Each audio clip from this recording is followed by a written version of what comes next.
Comece o dia na luz da oração. O amor de Deus nunca falha.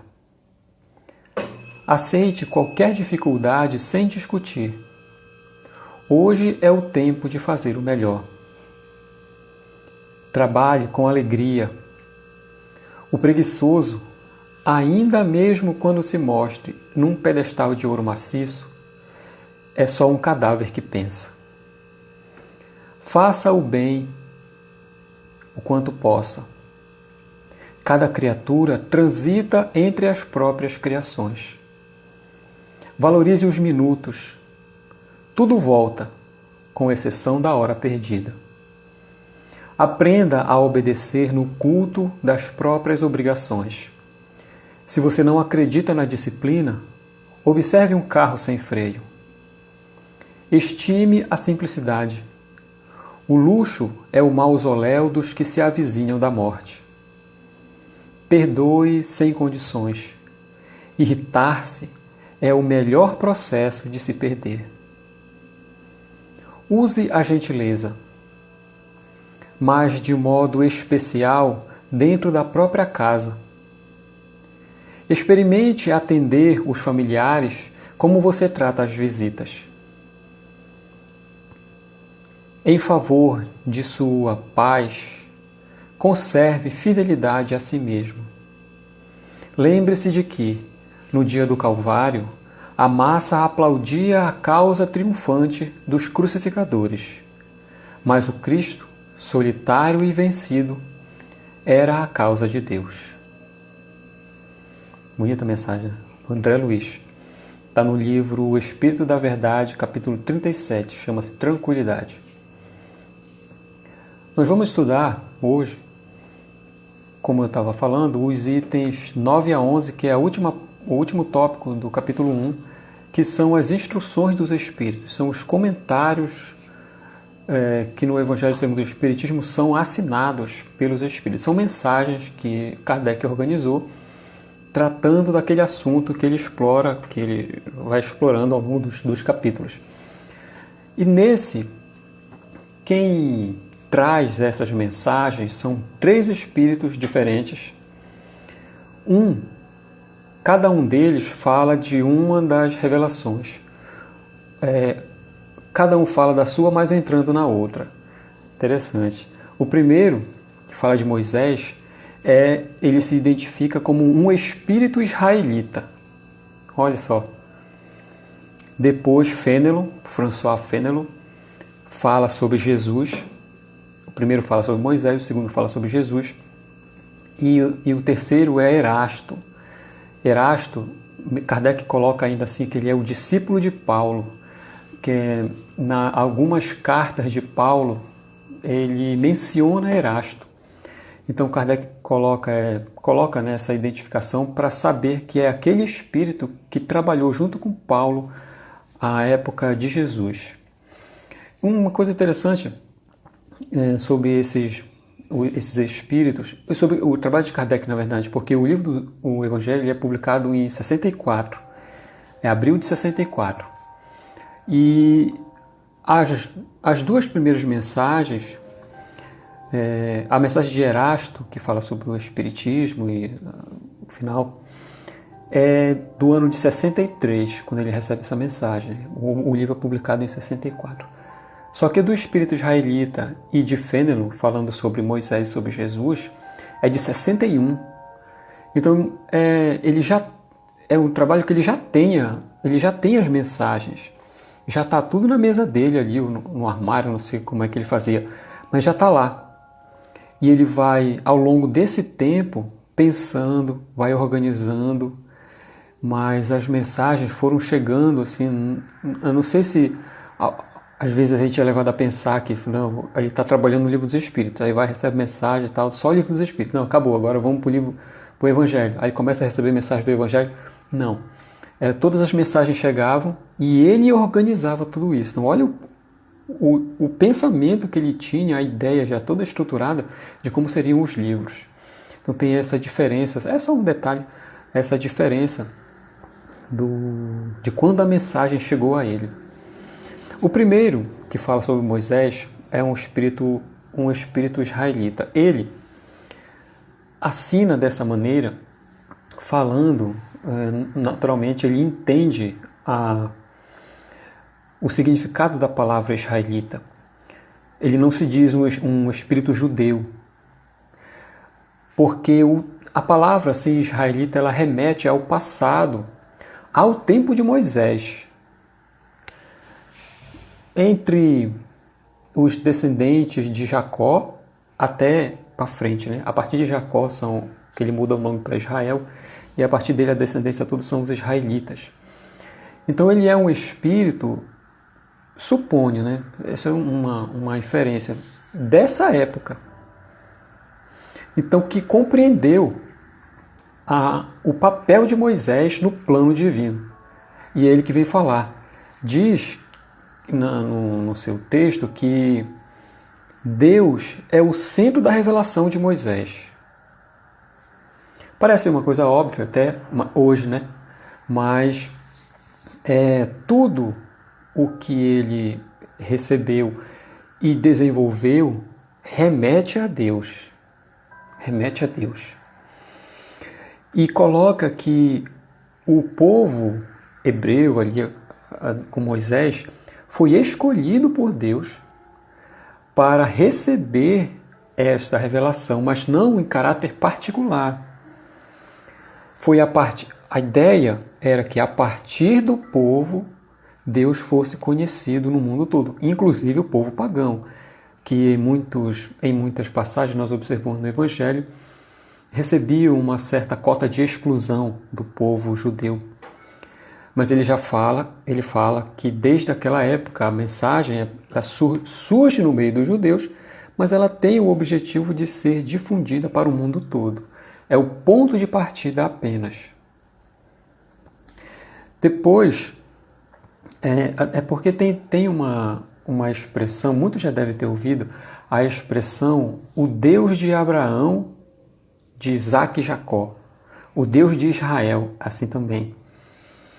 Por que essa expressão existe? É que, à época, o povo hebreu, o povo judeu, né, na época de Jesus, vivia cercado, havia a comunidade, mas eles viviam cercados por povos politeístas, que eram chamados os gregos, os persas, tudo fora do povo judeu eram chamados de pagãos, que é uma designação genérica, é neutra, não tem sentido pejorativo, que designa aquele que acredita em muitos deuses. Então, por isso, havia essa diferença. Mesmo nos tempos de Moisés, quando viviam cercados pelos egípcios, que também tem no seu fundamento uma religião politeísta, se identificavam dessa maneira. Existe o Deus dos pagãos e o Deus de Israel. Naquela disputa, que quando acontece a saída do povo que segue Moisés, ele está a demonstração do poder do Deus de Israel em comparação com o Deus dos povos pagãos. Isso tudo entre aspas, né? Então, daí vem essa expressão, mas o Espírito coloca nessa mensagem que foi apenas o ponto de partida, foi o povo que Deus se serviu. Poderia ser outro, mas escolheu aquele. E diz que ali está, nos ensinamentos de Moisés, o germe. Moisés é 1.200 anos antes de Cristo, 1.300, alguns dizem até 1.500. Não é bem exato, mas ele diz que desde lá, o germe da moral do Cristo já está. Aquilo que Jesus vem falar depois já está dentro do que Moisés ensinou. E ele vai só retirando e explicando, mostrando o que aquilo significa, do ponto de vista moral. Como Moisés estabeleceu, como ele organizou, né, a doutrina, era apropriada ao estado de adiantamento do povo. Como ele mesmo coloca, um povo eu acho que eu uso o termo semi-selvagem do ponto de vista moral. dificilmente compreenderia uma religião estritamente espiritual, porque quanto mais nós andamos para trás, mais nós sentimos mais a necessidade da impressão material, sentimos mais a impressão material. E ele se utilizou disso também para fazer valer o entendimento de Deus. Talvez pelo temor, pela dureza das lições ou das consequências. Eu estava vendo o filme do Divaldo e, para ter uma ideia, vou tentar fazer uma comparação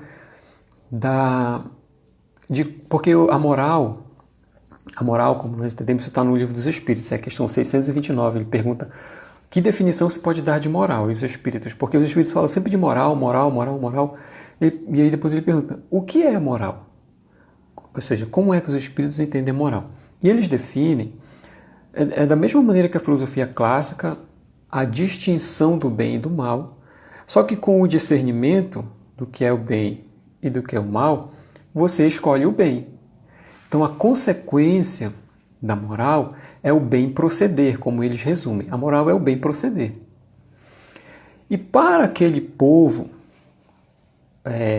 nós falamos aquele, mas provavelmente muitos de nós estávamos lá.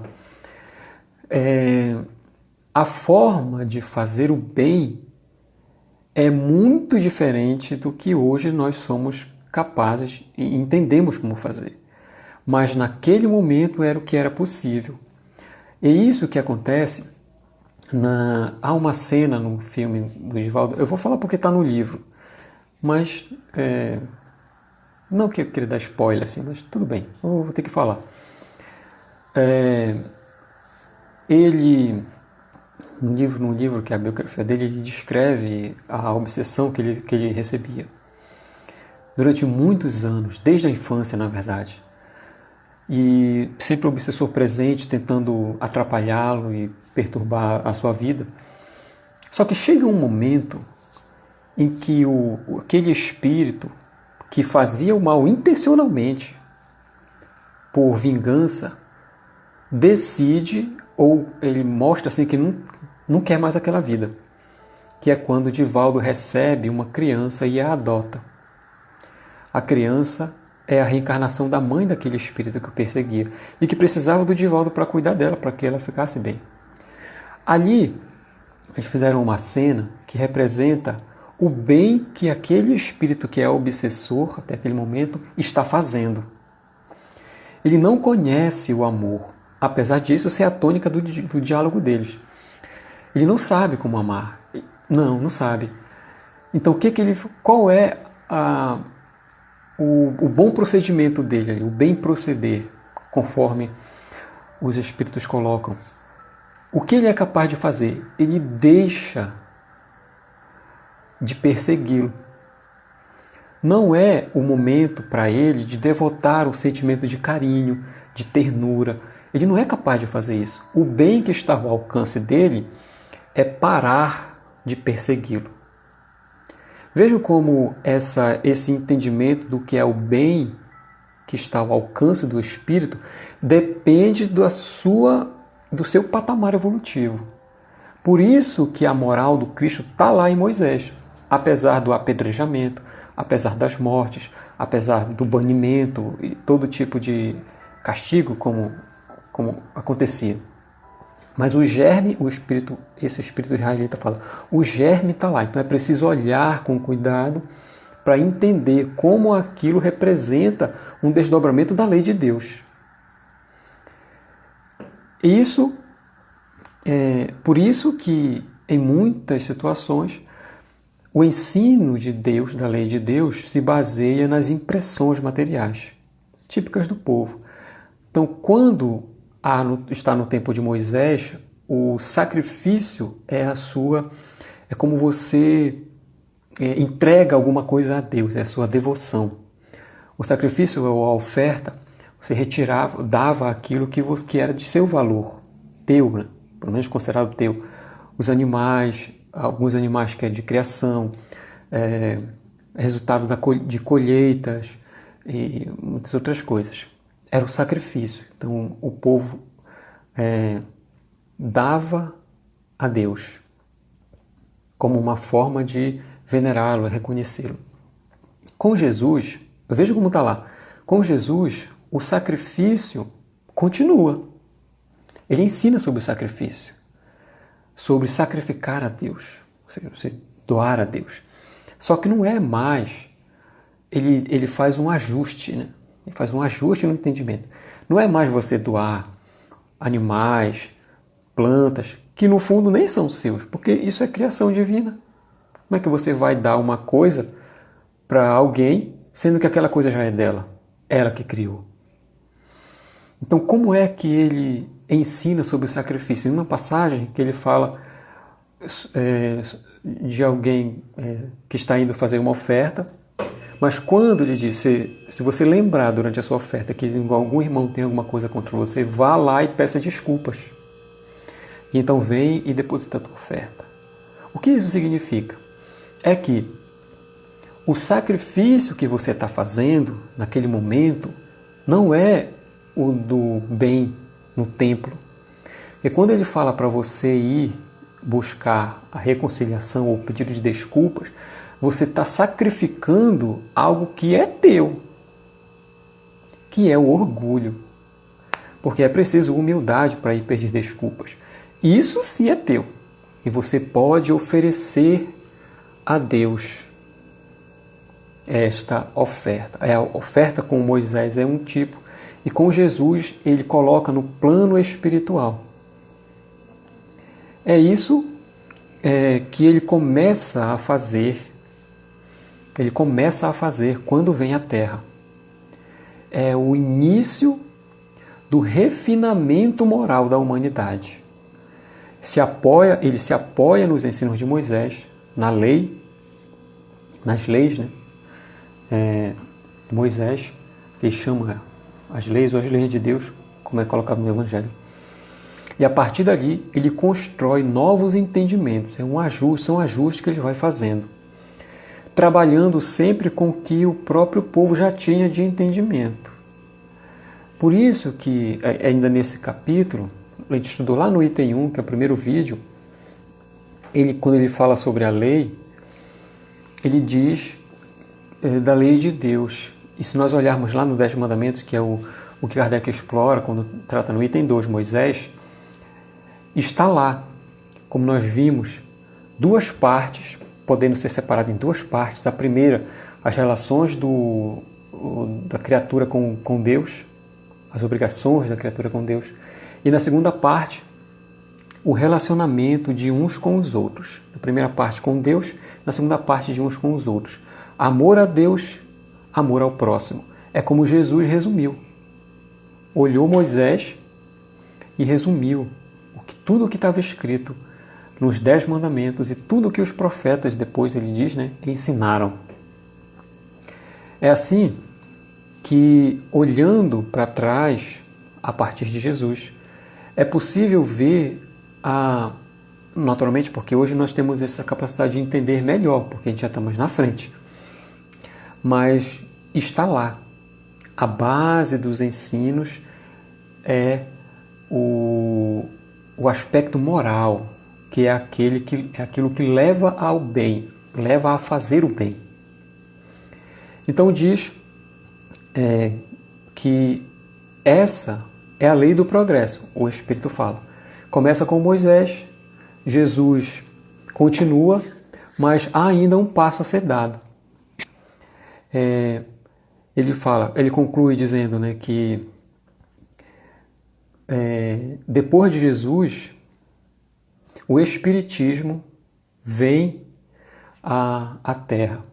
Mas ele coloca uma utilidade, um objetivo do Espiritismo. Ele fala que é a alavanca que Deus utiliza para fazer que a humanidade avance. Então, olha só, o Espiritismo é uma ferramenta, é uma alavanca, né, de progresso, para impulsionar. Assim. Então, o Espiritismo é uma ferramenta para o progresso. Quer dizer, olha as consequências que isso tem. Se você é espírita, por exemplo, o Espiritismo deve te servir para que você melhore. Se não for, se isso não acontecer, não está cumprindo a sua função. Então, quando Kardec coloca isso, não é... Talvez também tenha essa consequência, mas deixa bem claro de que não é uma reunião, um grupo religioso que vai surgir a partir dali. Porque o Espiritismo é para a humanidade. Então, os princípios do Espiritismo é para ajudar no progresso da humanidade. Então, a doutrina espírita é auxiliar. Nós entendemos, compreendemos, aceitamos e fazemos. Na ação, e nesse ciclo então, de ação, ocorre o nosso melhoramento. Então, as melhorias individuais do espírito no coletivo vão refletir na humanidade. Isso é o que o Espírito conclui a mensagem dele. Diz: Moisés abriu o caminho, Jesus continuou a obra e o Espiritismo vai concluir. Depois, Fênelon, no item 10, fala que, depois de Moisés, por caridade, por sua infinita caridade, Deus permitiu que a verdade varasse as trevas. Ele está falando de Jesus. Só que depois dele, a terra se alternou. Ele falou, recebeu a luz, mas depois se alternou nas trevas. E nessa época, quando das trevas, falando da Idade Média principalmente, que foram 1000 anos,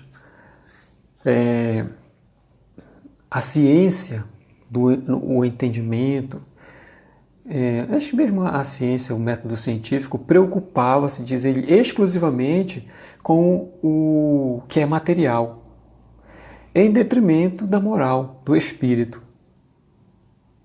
E é nessa época, ou é nessa fase, que surge então uma nova ciência. Aquela que vai reverter, dando mais importância ao que é espiritual, moral, do que ao material.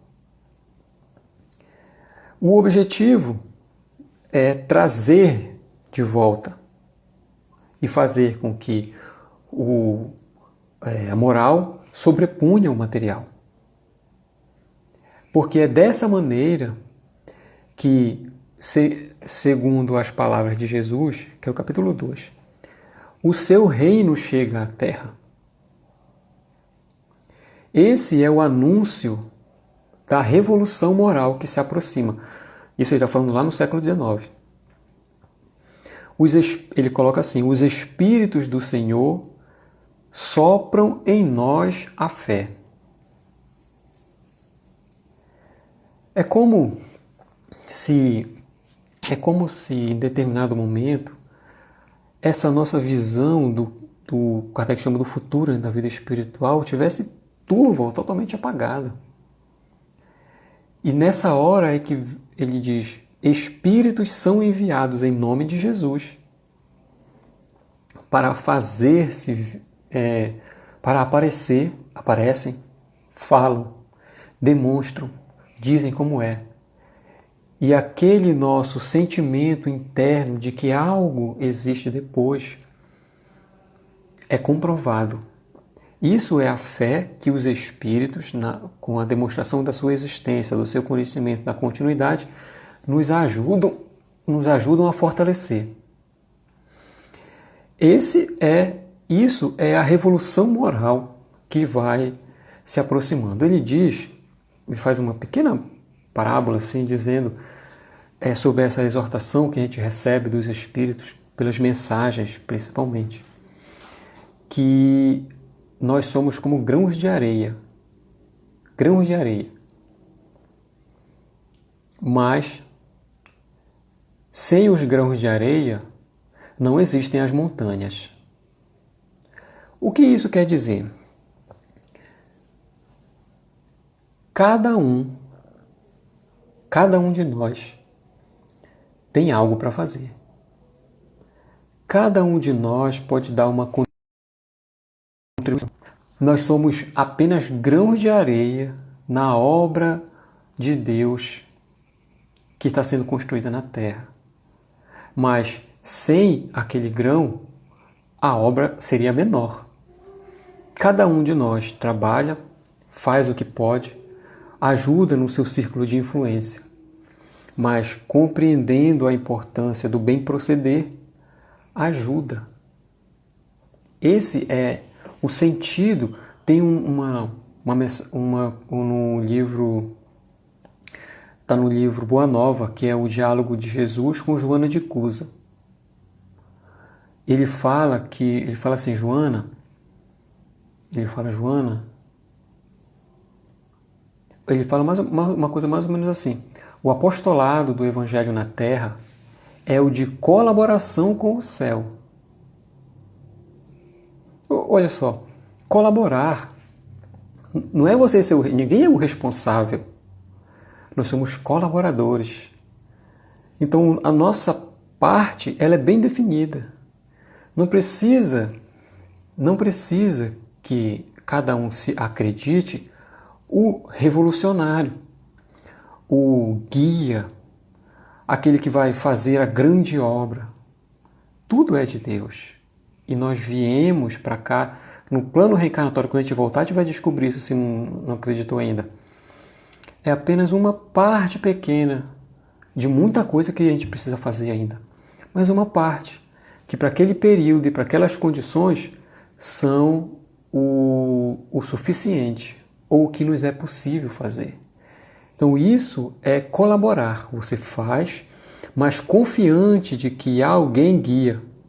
Há uma mensagem de Emmanuel que ele chama a mensagem... Não estou bem lembrado do título da mensagem, mas ele conta assim, ó: o homem planta, rega, poda,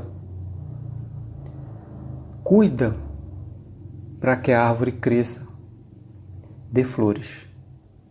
Mas quem põe o fruto é Deus. Isso nos dá uma ideia de que, embora, vamos imaginar assim, alguém pode estar pensando, a responsabilidade seja muito grande, um trabalho seja grande, mas ele ainda assim é limitado.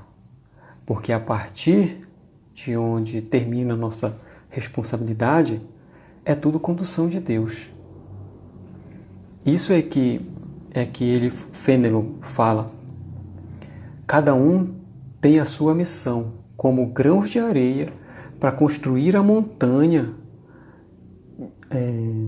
na terra. O discípulo de São Paulo, que é Erasto, como ele coloca, fala da divulgação do Espiritismo. E ele, para falar da divulgação do Espiritismo, ele cita um espírito especial, que fala dele como um dos grandes divulgadores do Espiritismo. Ele chama vulgarizadores na linguagem da época, arcaica até, que é de Santo Agostinho. Santo Agostinho, ele é considerado um dos pais da igreja, ele é do século IV, assim, africano, onde hoje é a Argélia. Assim, tem a Europa aqui, seria mais ou menos por aqui assim. É a Argélia, na África. E lá, Santo Agostinho tem uma história assim, um pouco interessante, contar um pouco, que nesse trecho da mensagem de Erasto, fala dele um pouco do momento da sua conversão. Ele viveu de 354 a 430 e foi uma grande figura dentro da Igreja Católica, e com as suas pregações, pelo dom da fala, de ser persuasivo, foi muito influente. Então foi alguém que marcou Santo Agostinho. Só uma característica que ele tinha é uma coisa também que eu já percebi assim, muitos espíritas, antes de chegar no espiritismo, é uma certa inquietação. Isso tá lá, né, na história de vida dele, principalmente no livro Confissões. Percebe assim uma inquietação, porque ele está sempre buscando coisas, querendo entender, buscar as suas respostas. Sabe quando você tem alguma coisa que você ainda não encontrou, mas você está procurando e passa a acreditar nisso e defender outra coisa e tal? Isso é uma demonstração de que você está buscando algo para te preencher. Isso era uma característica dele. E por causa disso, passou, antes da sua conversão, isso, né, a adotar defender certas ideias, como por exemplo, uma que depois ele passou a combater, que é uma doutrina, fala-se também do hedonismo, que é uma doutrina grega antiga, que tem o prazer como estilo de vida.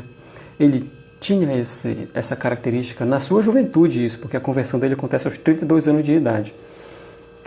Tem um relacionamento com uma mulher, tem um filho, mas sem se casar, então é um negócio meio confuso para a época e principalmente para o coração de sua mãe, Santa Mônica, que desde que quando ele começa com essas coisas, ela passa a orar por ele para que ele se converta. E depois a história continua lá que eu vou contar. Então é isso, essa é a característica dele, de Santo Agostinho. Não vivia assim, sem maiores preocupações espirituais, embora buscasse procurasse respostas para as suas inquietações. Entrega-se a romances. No Evangelho, quando Erasto fala dele, ele, com a educação dos bons espíritos, ele fala entregues a prazeres enervantes e fugitivos. Resumindo o estilo de vida, esse estilo de vida, sem muitas preocupações acerca espirituais, né? Então, quando ele estava com 32 anos, nessas indagações, ele já estava ligado assim, a um sacerdote que muito o orientava e que ele ia para discutir, para buscar resposta, mas ele falou, não, escuta. E ouvia os sermões dele sempre. Então, aquilo foi como amolecendo o seu coração até chegar o momento em que ele estava preparado para receber e entender. Conta ele próprio, nesse livro, que estava acho que na igreja, com outros 2 amigos, e ele ouve uma voz infantil, de quem está cantando, né, como um refrão, que em latim, ele diz, né, que era como se tivesse vindo de uma casa vizinha, mas que ele entendeu naquele momento como sendo uma voz divina. Olha só. E a voz repetia como um refrão musical, toma, lê, só que em latim. Toma, lê. E ele escreveu assim, ó, quando ele entendeu, né, a mensagem, ele escreveu assim, ó, refreando o ímpeto das lágrimas. É aquele momento, todos nós já... Isso rapidamente, o Espírito coloca como sendo a estrada de Damasco de Santo Agostinho. O que é a estrada de Damasco dele? Ele está fazendo a comparação com Paulo, obviamente, que é o momento em que ele encontra Jesus. É o momento do despertar. A estrada de Damasco foi o momento da conversão de Paulo, mas a estrada de Damasco de Santo Agostinho aconteceu nessa igreja, quando ele ouviu essa voz infantil. Aí ele escreveu assim no livro Confissões, refreando o ímpeto das lágrimas pela emoção de despertar. Levantei-me, interpretando essa voz como uma ordem divina. O livro está lá, São Paulo. Toma-o, abre-o ao acaso e lê. Eu vou ler o que foi que ele leu. Quando ele abriu o livro, a Bíblia, naturalmente, ele abre numa carta de Paulo aos Romanos. Igual o que muitas vezes acontece com a gente. Você abre ao acaso e cai a mensagem exatamente que você estava precisando lá. Aí onde foi que caiu para ele? Diz assim, carta aos Romanos, capítulo 13, versículos 13 ao 14.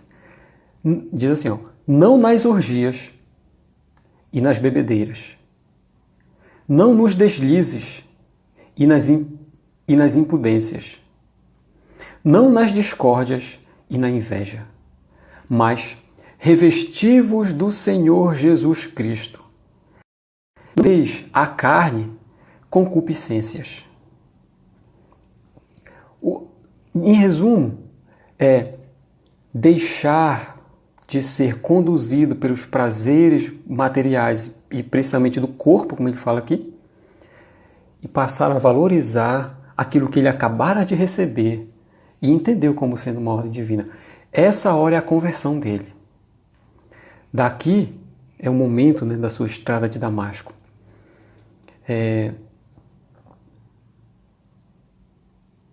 Entendeu que estava a felicidade não mais naquilo que Erasto colocou educadamente, prazeres enervantes e fugitivos, e passou a buscar em outra coisa. Essa foi a estrada de Damasco de Santo Agostinho. E é quando ele diz, segundo o Evangelho, meu Deus, perdoai-me, eu creio, sou cristão. Isso, a partir desse momento, quando isso acontece, eles estão na Itália, se eu não me engano. Estão na Itália. E aí, em Roma. E aí eles decidem voltar para a cidade, que hoje é na Argélia, na África. Eles são africanos, tanto a mãe quanto ele, acho que a mãe é também. E eles vêm. A mãe, Santa Mônica, está orando desde a adolescência dele para que ele se converta. E isso aconteceu, ela viu isso acontecendo. Acontece que, quando eles fazem a viagem rapidamente, se preparam para viajar, no porto de Ostia, em Roma, a mãe dele adoece. Uma febre misteriosa. E, em 6 dias, ela desencarna. Feliz, porque depois que ela diz assim, no relato dela no livro, né, contando para ele, é até muito bonito, depois que ela viu a conversão do filho, nada mais na terra interessava para ela. O marido dela já havia desencarnado também. E ela passou do dia que começou a febre, 6 dias depois ela desencarnou. E a partir daquele momento ele volta para a cidade, né? Para a cidade dele, que é Hipona, seria chamado bispo de Hipona também, e passa a trabalhar, né? Assim, para a vida religiosa. Depois se torna bispo e tal, e tem uma carreira dentro, escrevendo e pregando principalmente. Assim, depois, quando isso aqui no Evangelho também o Espírito relata, Erasto relata, após o desencarne da mãe dele, que ele fala, eu estou convencido de que minha mãe me virá visitar e dar conselhos, revelando-me o que nos espera na vida futura. Isso nós estamos falando em 300, isso aqui é 386, século IV, quase virando século V. E ele já fala, e ele fala com bastante convencido, né, com bastante fé, das comunicações espirituais, dos espíritos que vêm dizer do nosso futuro. Olha o pensamento profético. Porque se nós olharmos, o que ele está falando aqui no século IV é o que vai acontecer no século XIX. Os espíritos vêm para dizer do nosso futuro. Não só a mãe dele, para ele, mas agora ele também para nós. É assim que, por tudo que ele construiu, é chamado, considerado um dos pais da igreja, falando dos pais da igreja, aqueles que trabalharam com dedicação para firmar os preceitos, os dogmas da Igreja Católica naquele momento, que começava, né? Enfim. E hoje, depois de retornar para o mundo espiritual, na falange do Espírito de Verdade, na equipe do Consolador, agora ele divulga. Por isso que ele fala, é um dos maiores divulgadores. Ele divulga hoje aquilo que ele pressentiu quando estava encarnado, que é o contato dos espíritos com os encarnados, o conforto, as consolações que trazem. E, por isso, muitas mensagens, a partir daqui, são assinadas por Santo Agostinho. A mais famosa, eu acredito, 919, quando ele faz referência ao oráculo de Delfos, conhece a ti mesmo. Está presente também quando fala da escala dos mundos e várias outras. Não só, ele fala assim, muitas partes do mundo. Algumas pessoas sentem, né, o envolvimento do Espírito Santo Agostinho, consegue identificá-lo, que é ele que está ali auxiliando o trabalho, quando não podem ver, mas entendem de que ele está presente. Erasto fala isso. Kardec, depois, para encerrar, ele faz uma observação, é uma nota, né? Falando sobre os ensinos que Santo Agostinho dá agora, que são muito diferentes, alguns pontos, daquilo que ele defendia quando estava encarnado. E ele explica, sem fazer polêmica, como é natural que isso aconteça. Porque muitas de nossas ideias mudam quando nós vemos a vida do ponto de vista espiritual. Outras são confirmadas, mas muitas mudam. Como as do maniqueísmo, que via sempre a dualidade do bem e do mal, que as pessoas já não nasciam mais, etc. Os espíritos que obsediavam nos sonhos na forma feminina para os homens e da forma masculina para as mulheres, e etc. e tal. E tudo isso ele não tem mais. Por que ele coloca? Porque são as percepções do espírito que mudou, o que é uma coisa natural que aconteça. Então, assim, ele coloca isso porque a vida e os livros de Santo Agostinho são muito conhecidos. E ele está presente em muitos momentos da codificação. Então, é natural que surja essa comparação. E ele explica que isso acontece porque ele passa a ter um entendimento diferente quando está do lado de lá. E abandona muitas ideias enquanto confirma outras. Assim, é que ele passa a ser um dos maiores divulgadores do Espiritismo, Santo Agostinho, ou Bispo de Hipona, como ele é conhecido também.